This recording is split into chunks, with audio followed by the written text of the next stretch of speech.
Good morning. Good morning. It is 2:56 a.m. I'm on my way to the gym right now. Have you I'm gonna tell you something that's pretty cool. Have you ever felt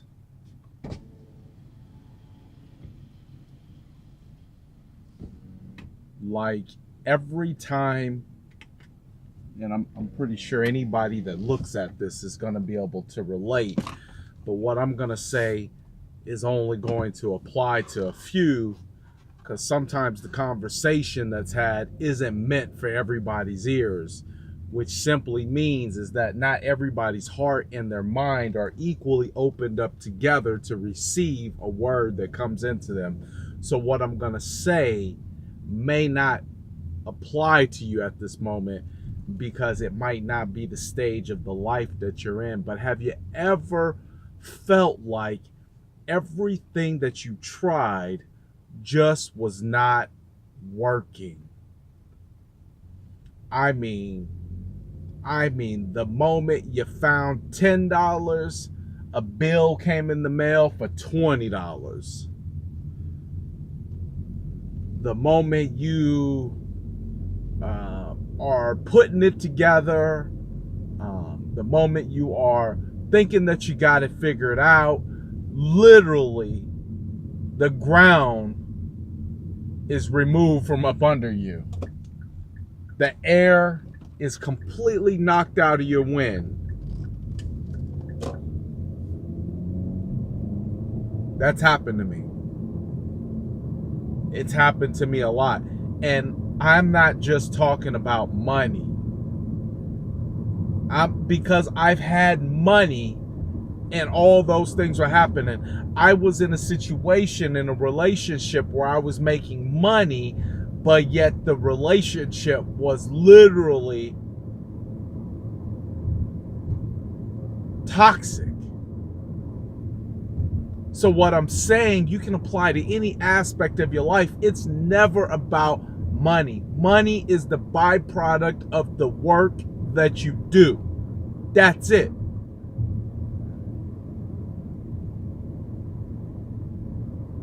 That's it. It's not first. It's not second. It's not third. In order of importance, it's very high. But in order of how it arrives, it's very low. See, because you can receive and get more money by simply giving more. You can receive and get more money simply by putting somebody else's needs ahead of yours. You can get more money by simply doing more work. So you have to do those other things before that will come in. So that tells you that money is not the numero uno. It's not top dog. It's a byproduct. Just like eating a donut, getting fat is the byproduct of eating the donut. First comes the donut, then comes the fat. First comes the help, then comes the money.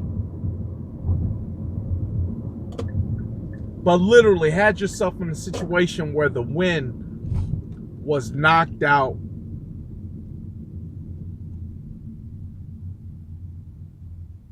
Think about this. And I got to thinking about it, and I'm thinking about it a lot more because right now in my business is better than ever. I've never seen checks like this come in my life.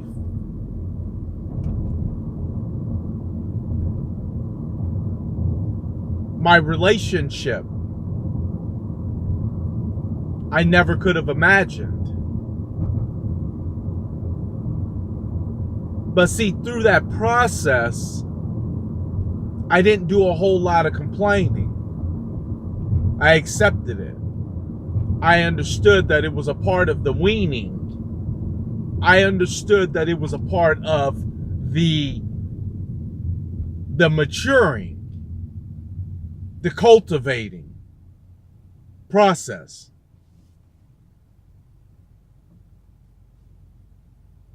But any other time when the ground has been removed from underneath me. There was always one very common trait that I exhibited in one way, shape, or form, whether in my business, my personal, my health. And that one commonality was I did not think I was worth it. I thought whatever was coming at me was intended for me to deal with because it had been a part of my father's life. It had been a part of my mother's life. It had been a part of my family's life. So therefore, these are just the things that we have to deal with.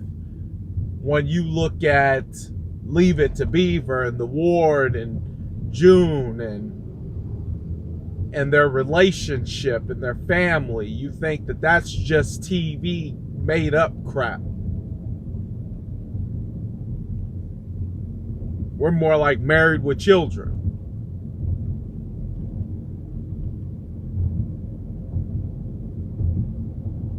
But it's hard to role model or to model a situation that you never grew up with. And it's easy to associate a perfect life or a happy life with just being something that is created for entertainment on TV.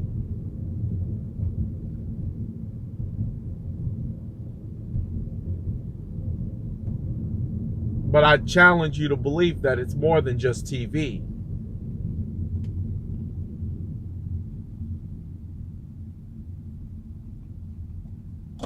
It's just more than funny, haha, made up, make believe.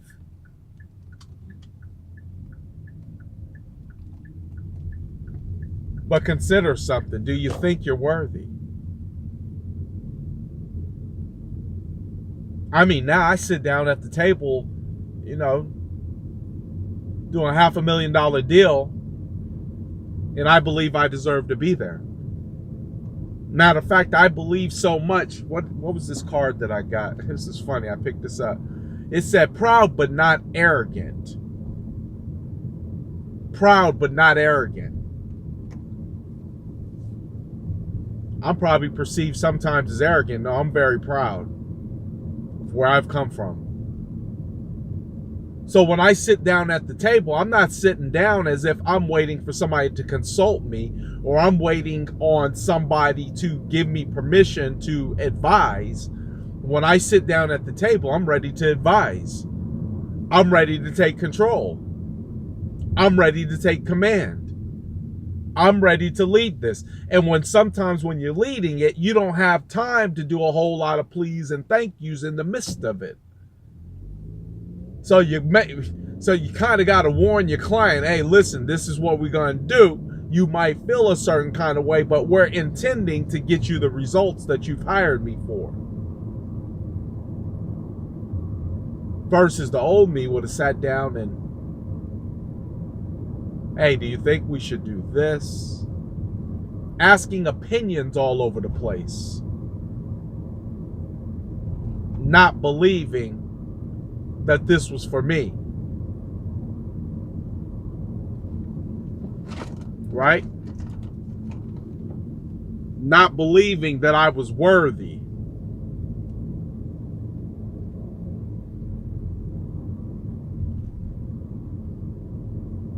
The moment something starts feeling too good, start to sabotage. I remember when I would have a good day, make a couple $1,000s, let's go to the casino.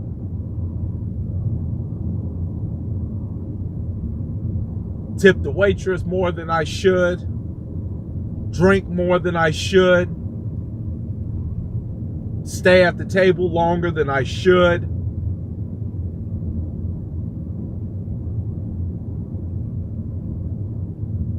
Self-destructive. End up at the strip club,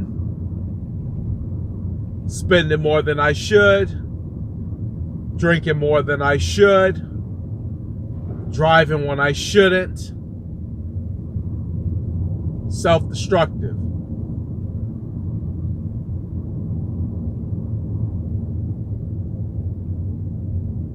You wonder why everything keeps coming up just this short. It's two reasons. One, God knows you're not ready. He knows you're not ready.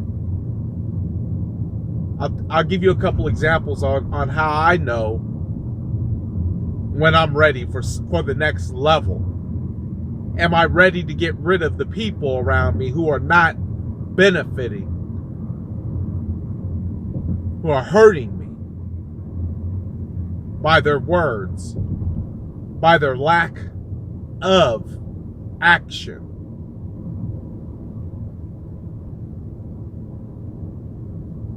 Am I willing to go to the gym when I don't want to? Am I willing to go to sleep when I'm supposed to? Am I willing to get off social media and do what I'm supposed to do? Am I holding up to my word? See, when I know that those things are in alignment, then I know that I will get that crown saying that I have graduated to the next level. Doesn't mean you go without problems. You do not avoid problems in life. That is a part of life. As much as breathing is a part of life, problems are a part of life. But perspective puts problems in their place. I'll say that again. Perspective puts problems in their place.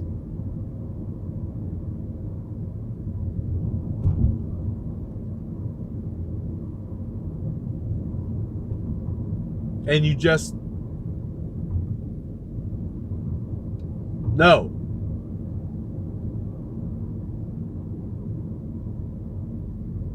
And because you don't feel like you're worthy, you know if you feel like you're worthy. You ever sat in a room with people really doing it, and you sat there like, what? Why am I here?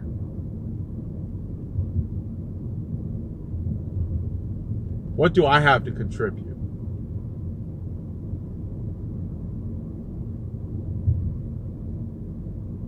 I used to do that. I used to go to these events with these superstar realtors, superstars.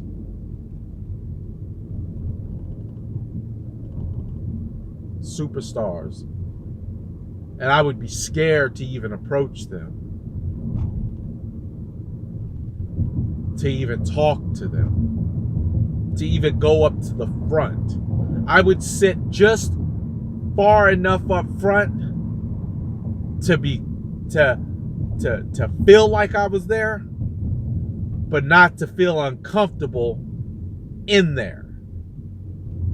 What if they ask me a question? What if they want to know what kind of business I'm doing? What if I don't level up to their expectations? I cared so much about what they thought.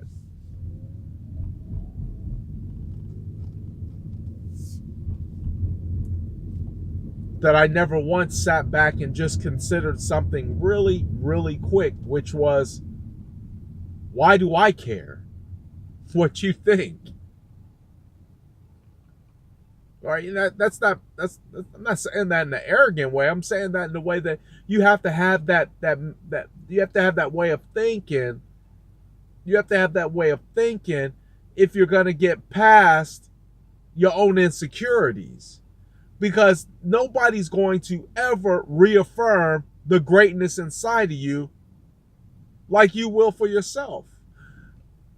Nobody, I don't wake up in the morning. I mean, I could show you my phone how many times somebody done texted me or called me and said how great I am. It's far and few in between the times that I've had to wake up and tell myself how great I am.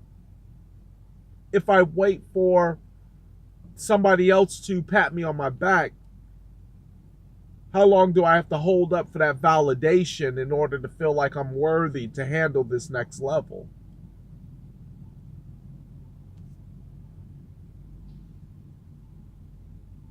Consider 2 points.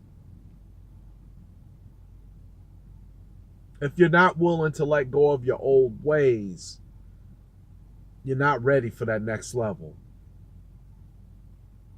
And if you don't start telling yourself,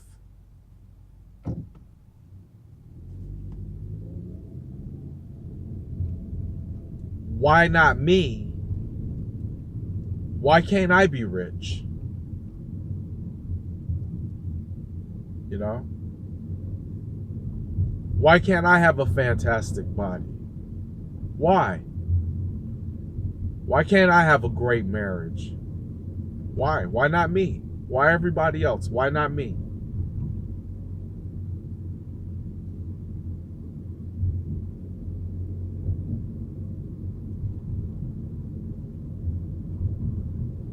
See, most times we don't ask those questions because we're scared of the answer.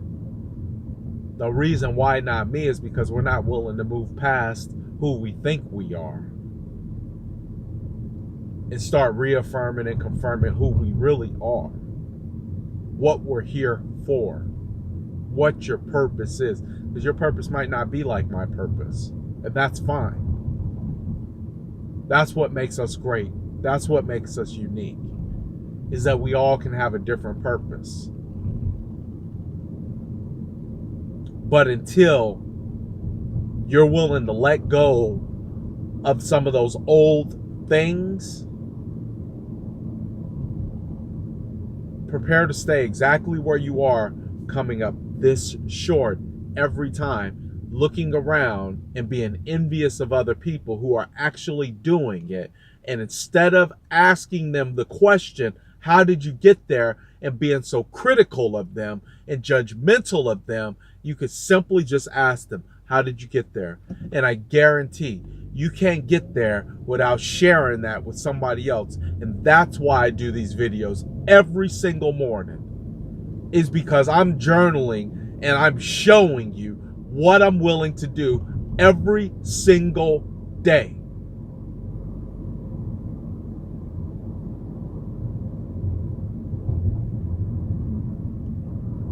Until you get to that point, you're not ready for the next level.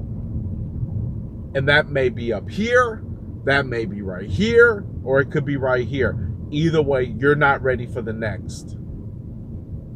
And in order to get here, you have to start climbing. And the first rung of that ladder comes with the things that you're willing to let loose and let go of that are holding you back. Then you go to the next rung. That's believing that you actually have it in you to do it. You worthy to be inside that room. Don't talk yourself out of your blessing. Don't get yourself excused from a room that you should be sitting in with a bunch of millionaires.